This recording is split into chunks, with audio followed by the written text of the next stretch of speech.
Pernah nggak sih ngeliat tim yang katanya mainnya gitu-gitu aja, tiba-tiba mainnya kayak kesurupan? Nah, persis itulah yang terjadi waktu Persib Bandung bantai Madura United 5-0. Gila kan? Hari ini kita bakal bedah tuntas nih, gimana sih sebuah perubahan taktik bisa bikin salah satu kemenangan paling gokil musim ini. 5-0. Coba deh, biarin angka itu meresap dulu. Ini bukan cuma skor, teman-teman. Ini tuh kayak gempa bumi taktis.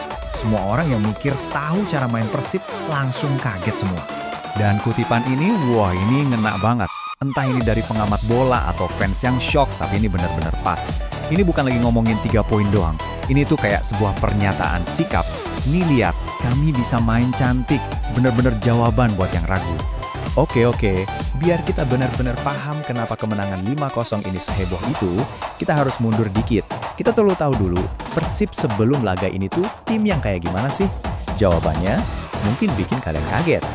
Jadi gini, sebelum pertandingan ini, Persib tuh lagi di bawah tekanan berat, dicap pragmatis, monoton, bahkan ya ngebosenin. Pemain-pemain asing andalan mereka kayak Ramon Tangke sama William Barros lagi disorot banget. Jadi, kemenangan ini bukan cuma soal 3 poin loh, ini kemenangan ke-6 beruntun tanpa kebobolan sama sekali. Dan yang paling penting, ini kayak tamparan keras buat semua yang ngeritik mereka. Terus, apa dong resep rahasianya? Kok bisa tim yang katanya ngebosenin ini tiba-tiba meledak? Jawabannya cuma 2 kata. 2 kata yang mengubah segalanya, fluiditas dan ruang.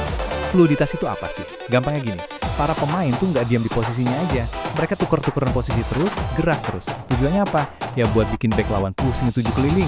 Begitu mereka bingung, kebuka deh celah-celah buat diserang. Nah, inilah otaknya strategi Persib malam itu. Nah, ini dia perbedaannya. Kelihatan banget kan? Di satu sisi ada Persib yang dulu, kaku, pragmatis, yang penting menang deh pokoknya. Di sisi lain, Persib yang baru yang kita lihat malam itu. Jauh lebih dinamis, fleksibel, dan fokusnya bikin ruang kosong. Hasilnya jelas permainan yang enak banget ditonton. Terus gimana caranya menciptakan ruang itu? Sebenarnya ini proses 3 langkah yang cerdas banget. Pertama, ada pancingan. Satu pemain sengaja gerak buat narik bek lawan. Nah, pas beknya kepancing, langkah kedua, celahnya kebuka. Ada ruang kosong di pertahanan. Terakhir, langkah ketiga, serangan. Pemain lain langsung lari masuk ke ruang kosong itu. Kelihatannya simpel, tapi pas di lapangan, mematikan banget. Setiap rencana hebat, pasti butuh eksekutor yang jago di lapangan kan? Nah, buat Persib, orang itu adalah Berginyo. Dia ini ibarat kunci masternya, yang bisa ngebuka semua gembok pertahanan lawan. Jadi, Berginyo ini dikasih peran bebas atau free roll. Maksudnya apa? Dia bebas mau lari kemana aja di lapangan. Kiri, kanan, tengah, sikat. Buat bek Madura yang mainnya jaga zona, ngadepin Berginyo ini kayak ngejar hantu. Gak kelihatan tapi tiba-tiba udah di belakang aja. Susah banget dijaganya. Terus efeknya gimana di lapangan? Wah, gede banget. Pakai gerakan-gerakan tipuan yang cerdas, dia narik bek lawan. Tiba-tiba dia udah ada di sayap aja. Bikin Persib jadi unggul jumlah pemain di sana. Belum lagi asis-asis pentingnya. Pokoknya Berginyo ini sutradaranya.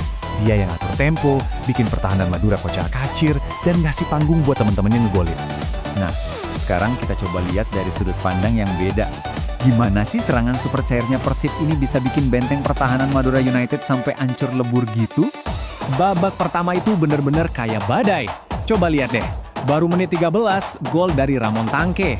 Madura belum sempat narik napas, menit 33, Tangke ngegolin lagi. Dan sebelum turun minum, William Barros nambah 1 lagi. 3 gol cuma dalam 45 menit. Ini bukan serangan biasa, ini pembantaian taktis namanya. Coba yuk, kita bedah gol kedua buat lihat langsung taktik ini jalan. Elignano kasih umpan terobosan, bek Madura ketinggalan.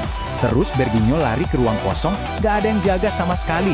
Dia langsung kasih umpan silang yang akurat, pertahanan lawan panik. Dan di sana, Ramon Tangke udah siap, sementara semua bek cuma nontonin bola. Cekrek-cekrek, sempurna. Itulah intisari dari taktik mereka.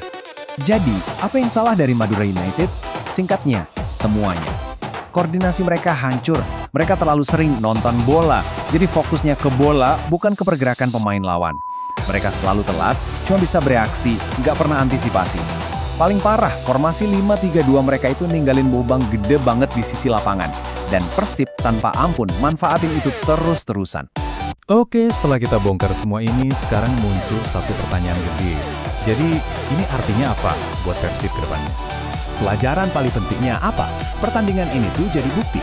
Bukti kalau Persib nggak harus milih antara main aman atau main cantik. Mereka bisa dapat dua-duanya. Mereka bisa gabungin pertahanan solid mereka dengan serangan yang kreatif dan mematikan. Nah, inilah potensi asli mereka. Dan akhirnya kita sampai di pertanyaan pamungkas. Kemenangan luar biasa ini, apakah cuma kebetulan aja? Cuma satu malam ajaib yang nggak bakal keulang lagi? Atau jangan-jangan kita baru aja nonton kelahiran identitas baru dari Persib Bandung? Nah, jawaban dari pertanyaan ini bakal nentuin masa depan mereka. Hanya waktu yang bisa menjawab. Terima kasih sudah menyimak.